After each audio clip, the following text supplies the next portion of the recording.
Hello, szia! Egy extrán citromos pöfetek kekszet hoztam nektek. Nagyon-nagyon finom, nagyon egyszerű, lépésről lépésre mutatom, hogyan készül, illetve a végén azt, hogy milyen jól fagyasztható, illetve fagyasztás után, hogy milyen az állaga. Tarts velem! Citromos pöffetek, nézzük a hozzávalókat. 2 darab emmes tojás, 100 g kristálycukor, egy citromnak a híja is a leve, 12 g sütőpor, 350 g liszt, és 70 ml növényi olaj, esetemben napraforgó olaj. A pöffetegek forgatásához kristálycukor és porcukor, 2 evőkanálnyi, körülbelül 2 vagy 3 evőkanálnyi, majd látjátok, hogy még kell, akkor tesztek hozzá. 2 darab tojásunkat és a kristálycukrot egy picit elkeverjük. Spatulával, vagy ha akarod, gépi habverővel, bármivel, amivel szeretnéd. Én az egyszerűség híve vagyok, úgyhogy spatulázom most. Ezután én beleteszem a sütőport a lisztbe, majd el fogom keverni később. A citromunkat belereszeljük, a citromnak a híját. Biocitromot vegyetek, vagy nagyon alaposan mossátok meg, de inkább a biocitromot ajánlom nektek. Arra figyeljetek, hogy ne reszeljétek túl a citromot, tehát csak éppen azt a sárgás réteget reszeljétek bele. Micsoda illata van! Minél citromosabb, annál finomabb. Oké? Mielőtt és ajánlom nektek, vegyetek normális citromra ezelőtt, mert az enyém nem az. Na szóval, mielőtt a levét ki akarjuk nyerni a citromnak, egy picit így megnyomkodjuk, hempergetjük, mert akkor sokkal dúsabban adja majd ki a levét. Ezután pedig kinyerjük a levét. Nekem ilyen óriási facsarom van, grapefruithoz és narancshoz is jó. Szeretném nektek lemérni, hogy kb. Tudjátok, hogy mennyi a citromlé. De előtte beleöntöm gyorsan az olajat. Így. És ebből fogom lemérni nektek, hogy hány milli a citromlé. Ez körülbelül 80 milli körül van. Ezt is beleborítjuk. Így. Ezt így elkutymákoljuk egy picit. Hát ez nagyon citromos lesz. Valaki nem vesz ekkora citromot, picivel kisebbet, teljesen rendben lesz. Oké. A sütőporomat megpróbálom elkeverni a liszttel, és ha ez megtörtént, akkor belekeverem a hozzávalókhoz. Konkrétan beleöntöttem, és elkeverem.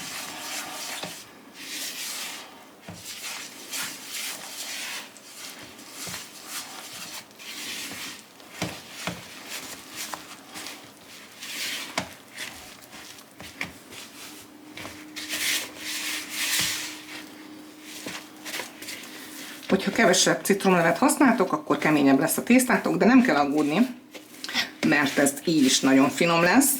Lefedem folpakkal, és berakom a hűtőbe pihenni legalább 1 óra hosszára. Ez a tészta addig már fog keményedni, ha még nem eléggé, akkor 2-re, 1,5-re.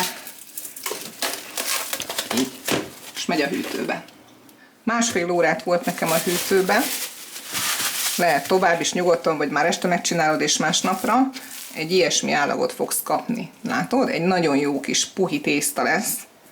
Ebből fogok picivel nagyobb darabokat készíteni, mint a dió nagyságától. Egy picivel nagyobb kis golyókat formázok. Először kristálycukorba fogom forgatni. Higgyetek nekem, sokkal havasabb lesz, mint ha csak simán porcukorba forgatnám. Azután pedig porcukorba. Nem kicsit, nagyon. És ráteszem egy tepsire. Ezen már sütöttem, de még újra használható. És így tovább, tehát kiszedek belőle egy kis darabkát. Nagyon citromos lesz, nagyon fogjátok szeretni. Aki szereti a citromos süteményeket, az imádni fogja. Kristálycukor, Ez egy nagyon puhább, mint a csokis pöffeteknek a receptje.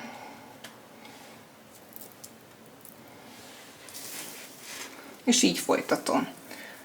Távolságot hagyni kell közöttük, mert nőni fognak, nem is kicsit.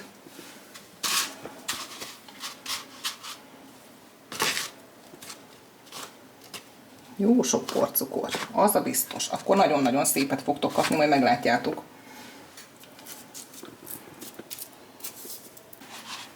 ...180 fokra előmelegítettük a sütőt, alsó-felső sütés, és 15 percre fogom most betenni, ugyanúgy marad 180 fokon a sütő. Kicsit még szélebb húzom őket, és mehetnek be a sütőbe. A sütő előmelegítését már akkor megkezdhetitek, amikor elkezditek formázni a gombóckárokat. Annyi idő elég lesz, középre teszem. Kész. 180 fokon 15 percig sült, ugye elő volt melegítve a sütő, mikor kiveszed, akkor még puhának kell lennie. Tehát ne süssétek tovább. Ezt kell külni egy ilyen rácsra. Sokkal kisebbeket is készíthettek, hogyha szeretnétek. Én ilyen vegyes méreteket készítettem. Amikor majd meghűlt, akkor picivel keményebb lesz kívül, és ez egy nagyon finom kis karácsonyi kekszi-mekszi, de nem csak karácsonykor. Jó. Megteszem fülni. Fagyasztható. Meg is fogom mutatni majd, hogy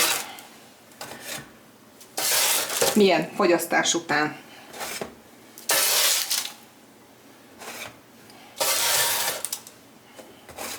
Ezek szép nagyok.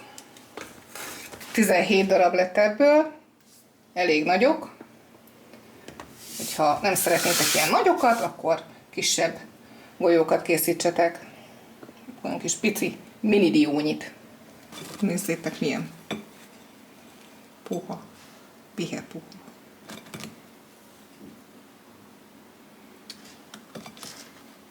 Nagyon jól fagyasztható, tegyétek egy nejlonzacskóba egymás mellé, és be a fagyasztóba. Nem kell külön tálcán előfagyasztani, így mehet be, és mutatom a végeredményt, hogy milyen, miután felenged. Pár nappal később vagyunk. Itt vannak a megfagyott, itt vannak a megfagyott citromos pöffetegek. Látjátok, teljesen ugyanúgy néz ki, mint mikor eltettük, csak annyi a különbség, hogy most fagyos. Szóval fagyasztátok bátran le. 1-2 óra múlva pedig már teljesen ugyanolyan, mint újkorában, amikor megsült. Ide teszek egyet, külön, és megnézzük egy óra múlva. Eltelt másfél óra, és látjátok? Nagyon-nagyon jól felolvadt. A porcukor rossz színéből, a tetejéről vesztett, az alja az megmaradt. Úgyhogy ilyenkor azt kell tenned, beforgatod egy pici porcukorba, és újra a régi lesz. Semmi extra, vagy leszórod egy porcukor szóróval. És nézzétek, teljesen jó. Nem vizes, semmi baja, és nézzétek, milyen jó puha maradt. Mintha most sütötted volna. Tökéletes. Süssétek meg, kóstoljátok meg, egy nagyon-nagyon finom citromos keks ez. Osztátok meg a recepteket, iratkozzatok fel. Jó sütögetést! Hello, szia!